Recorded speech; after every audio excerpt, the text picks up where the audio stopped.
Good morning once again, a very warm welcome again. So I have my panelists, Rajorshi, Dr. Mishra and Chandni. So, what do I say? Kobe Guru has been a part of our lives, especially Rajorshi will know because coming from Kolkata, you from Orissa, so you know how he is like interwoven into the lives of all the Bengalis and especially the national culture of our Indian ethos or the literature and everything else.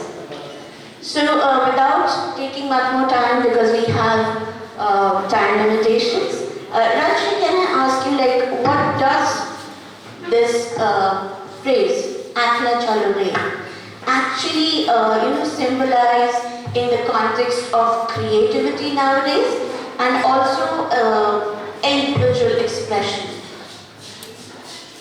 First of all, good morning everyone. I'm ecstatic to say the least.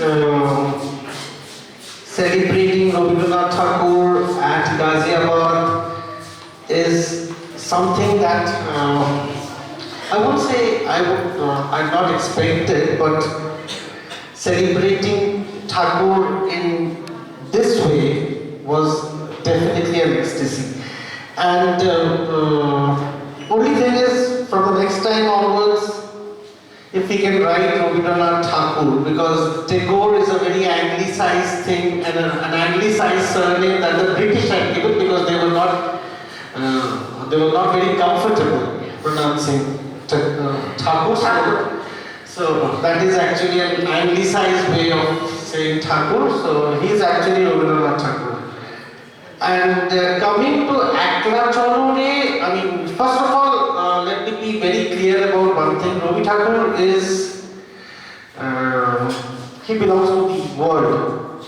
And coming from Kolkata or Bhubaneswar or Delhi doesn't really matter, even if you are coming from London. But the fact is that all creation is basically EKLA CHALO only. You create for yourself. How many I mean, having been in writing for the last decade and a half or so, I would say that I have met people who said we write poetry for the bazaar. I've heard that at Calcutta Book Fair, a poet had come whose poetry book sells, and which is a very different thing altogether. And he told me that I write only for the market. And I just told him one thing: the day a poet says that I write for the market, it's no longer poetry. So all creation is basically for yourself. And when you write yourself, it is EKLA CHALO only. Even Rabindranath Tagore, I mean, there have been instances where Ravi Tagore meets Ramakrishna Dev. I think this was in 1880s. So Ramakrishna Dev passed away in 1888, somewhere around that time. So Ravi Tagore actually professes love to Ramakrishna Dev. Ramakrishna Paramahansa, he is professing love in those days. If you can understand, he is professing true conjugal love to a seer. What is that? He is actually going alone. He runs the risk of being criticized and ostracized by the society in those days. And then again, Ravi Tagore's writings for Kadamburi. Kadamburi is his sister-in-law. Even today, a lot of people say that he had some illicit thing with Kadamburi. But these were all very divine things. He had actually written Noyano Shomukhe Tumi Nai, Noyoner Machkhane Niyecho Je Thai. You are not there in front of my eyes, you are there in between my eyes, in the third eye, and that was after Kadamburi passed away. Kadamburi was only 12 when she got married to Govan Tagore, and Ravi Tagore was 9 at that time. So they had practically grown up together. So creativity is always alone. It is something that you do for yourself. Thank you. Thank you. Yes. I would like to welcome Jagari Mukherjee, who has come from Kolkata as a wild entry to this panel. Please welcome.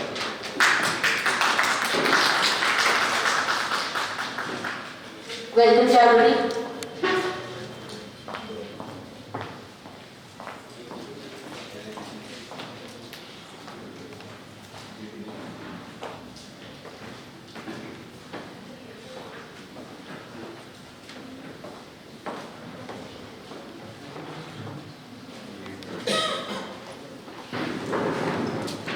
Welcome back.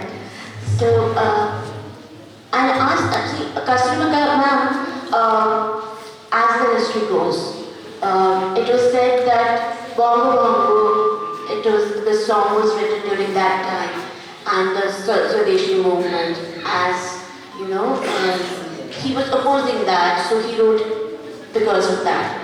But the spirit of it, the EKLA CHALO, how do you think this inspires self-reliance in writers, in actors for the matter of fact, or any other artist? Over to you.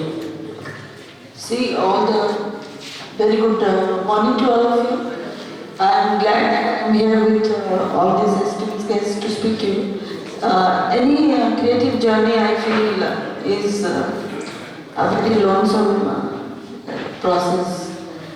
And for all of us who write, we eventually reach a point of restlessness and suffocation.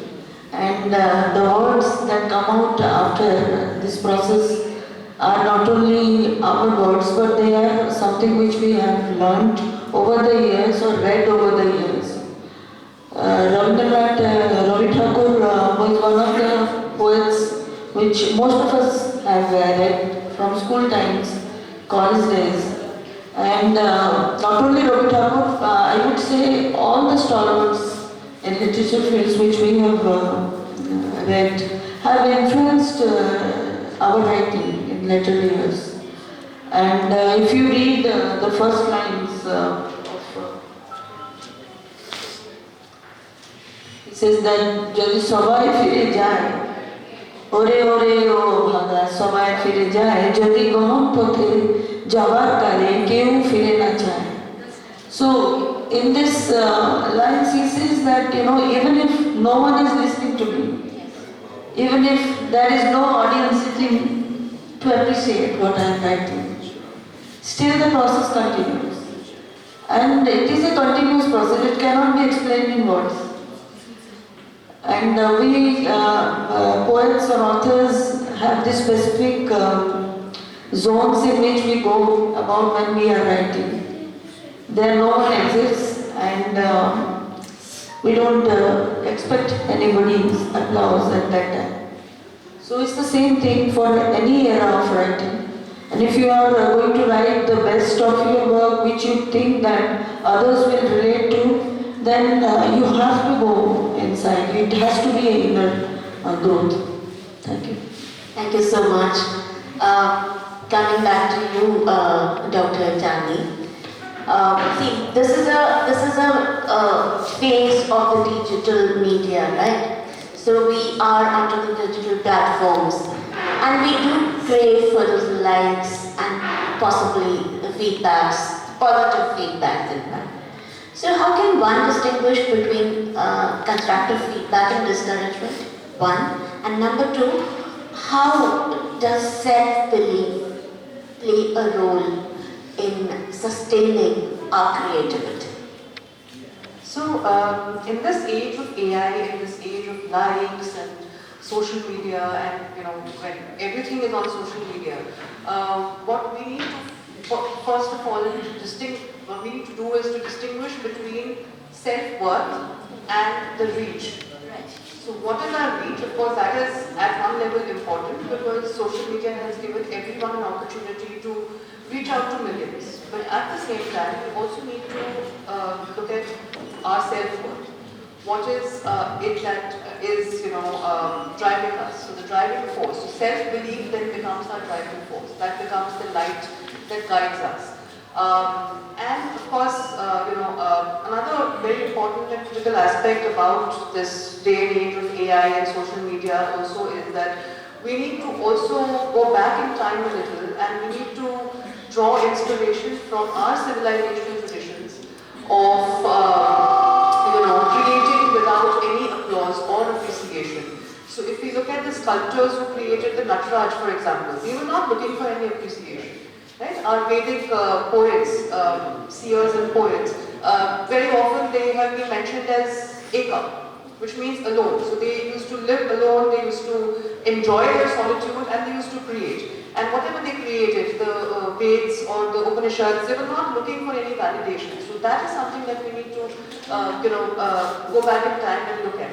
And also the fact that, the aspect of self-belief is very important, because no matter how many likes we get on social media, we have to stay rooted. So the process of inner anchoring, that is something that we can learn from our civilizational ethos, from the ethics that come from the Vedas, come from our scriptures, and it's a very transformative, it's a very interesting process. So at one end of the spectrum, we have this need to be liked, to be read, okay, and to be appreciated. As human beings, we all have that, right? That's validation. Absolutely. Yes. So we all desire appreciation, and there's nothing wrong in it. But at the same time, we have to look at rejection as redirection.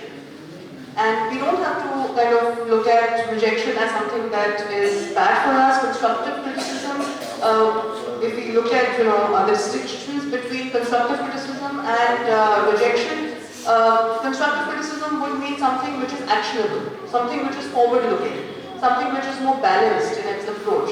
Whereas rejection, or you can say criticism in general, is something which is not forward-looking, something which is not inspire you to do better, right? And it is also something that is very personal. It's imbalanced. It is very vague, right? So we need to focus on constructive criticism, and we should look at rejection as redirection, right? So that is very important, and self-belief is something that should be our guiding light. If we